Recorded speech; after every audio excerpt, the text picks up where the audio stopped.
ಸ್ನೇಹಿತರೆ ನಮಸ್ಕಾರ. ನಾನು ನಿಮ್ಮ ಭಾರತಿ ಮರವಂತೆ. ಈ ವಿಡಿಯೋದಲ್ಲಿ ಶ್ರೀರಾಮನ ಚಿತ್ರವನ್ನು ರಂಗೋಲಿ ಪುಡಿಗಳ ಮೂಲಕ ಬಿಡಿಸುವಂತಹ ಒಂದು ಪುಟ್ಟ ಪ್ರಯತ್ನ.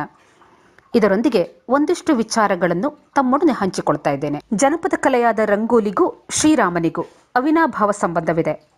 ಹಳ್ಳಿಯ ಸಂಸ್ಕೃತಿಯಲ್ಲಿ ರಂಗೋಲಿ ಪುಡಿಗಳ ಮೂಲಕ ರಾಮನ ಪಾದ, ಸೀತಾಮುಡಿಯ ವಿನ್ಯಾಸಗಳನ್ನು ಚಿತ್ರಿಸಿ ರಾಮನನ್ನು ನೆನಪಿಸಿಕೊಳ್ಳುತ್ತಾರೆ. ಶ್ರೀರಾಮ ಜಯ ರಾಮ, ಜಯ ಜಯ ರಾಮ ಎಂದು ಬರೆಯುವ ಪದ್ಧತಿಯು ಈ ನೆಲದ ಸಂಸ್ಕೃತಿಯಲ್ಲಿದೆ.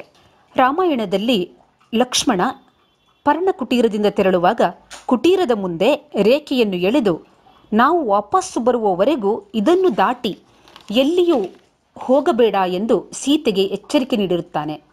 ಇದನ್ನು ಮರೆತ ಸೀತೆ ರಾವಣನಿಗೆ ಭಿಕ್ಷೆ ಹಾಕುವಾಗ ಗೆರೆ ದಾಟುತ್ತಾಳೆ.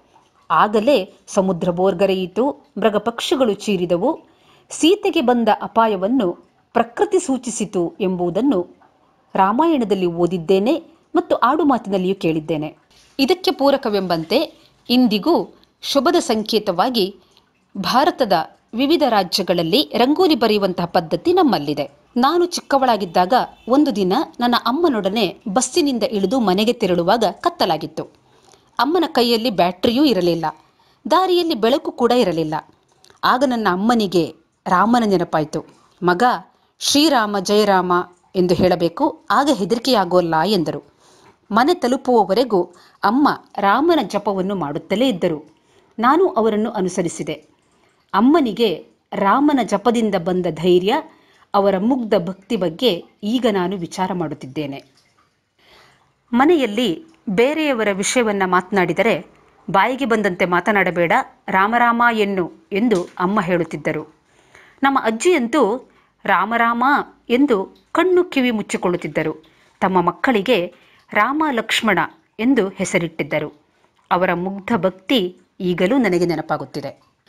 ನಮ್ಮ ಮನೆಯ ತೋಟದಲ್ಲಿ ಒಂದಿಷ್ಟು ಗಿಡಗಳಿದ್ದವು. ಅದು ಸೀತಾಫಲ, ರಾಮಫಲ, ಲಕ್ಷ್ಮಣ ಫಲವಂತೆ.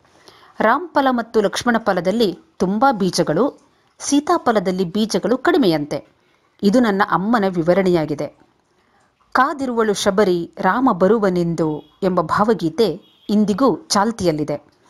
ರುಚಿಯನ್ನು ನೋಡಿ ಬೋರೆಹಣ್ಣನ್ನೇ ರಾಮನಿಗಾಗಿ ಸಂಗ್ರಹಿಸಿದ ಶಬರಿಯ ಮುಗ್ಧ ಭಕ್ತಿ ಮನೆ ಮಾತಾಗಿದೆ. ಬಾಲ್ಯದಲ್ಲಿ ನಾನು ಯಕ್ಷಗಾನ ನೋಡಲು ಹೋಗುತ್ತಿದ್ದೆ. ಹಲವಾರು ಪ್ರಸಂಗಗಳಲ್ಲಿ ರಾಮ ಸೀತೆಯರ ಪಾತ್ರಗಳು ನಮ್ಮ ನೆಲಮೂಲ ಸಂಸ್ಕೃತಿಯಲ್ಲಿ ಬೆರೆತು ಹೋಗಿದೆ. ಅನ್ಯರು ಮಾಡಿದ ಸಣ್ಣ ಉಪಕಾರವನ್ನು ಯಾರಾದರೂ ಪದೇ ಪದೇ ನೆನಪಿಸಿಕೊಂಡರೆ ರಾಮನಿಗೆ ಹೋಲಿಸುತ್ತಾರೆ. ಇವರು ರಾಮನಂತಹ ಗುಣದವರು. ಯಾರಾದರೂ ರಾಮನಿಗೆ ಚಿಕ್ಕ ಉಪಕಾರ ಮಾಡಿದರೂ ಪದೇ ಪದೇ ಅದನ್ನೇ ಹೇಳುತ್ತಿದ್ದನಂತೆ ಎಂಬುವಷ್ಟು ರಾಮ ಹಳ್ಳಿಯಲ್ಲಿ ಜನಪ್ರಿಯನಾಗಿದ್ದಾನೆ. ತುಂಬ ಕಷ್ಟ ಬಂದಾಗ ಅಯ್ಯೋ ರಾಮ ಎನ್ನುತ್ತಾರೆ. ಸಾಹಸ ಕಾರ್ಯ ಮಾಡುವಾಗ ರಾಮನನ್ನು, ರಾಮನ ಬಂಟನನ್ನು ನೆನಪಿಸಿಕೊಳ್ಳುತ್ತಾರೆ. ನನಗೀಗ ನೆನಪಾಗುತ್ತಿದೆ, ಬಾಲ್ಯದಲ್ಲಿ ಸಮುದ್ರದ ತೀರಕ್ಕೆ ಆಟವಾಡಲು ಹೋಗುತ್ತಿದ್ದೆವು. ಮರಳಿನ ಮೇಲೆ ಶ್ರೀರಾಮ ಜಯರಾಮ ಎಂದು ಕೈಬೆರಳಿನಿಂದ ಬರೆದರೆ ಸಮುದ್ರದ ತೆರೆ ಅಲ್ಲಿಯ ತನಕ ಬರುತ್ತದೆ ಎನ್ನುವುದು ನಂಬಿಕೆ.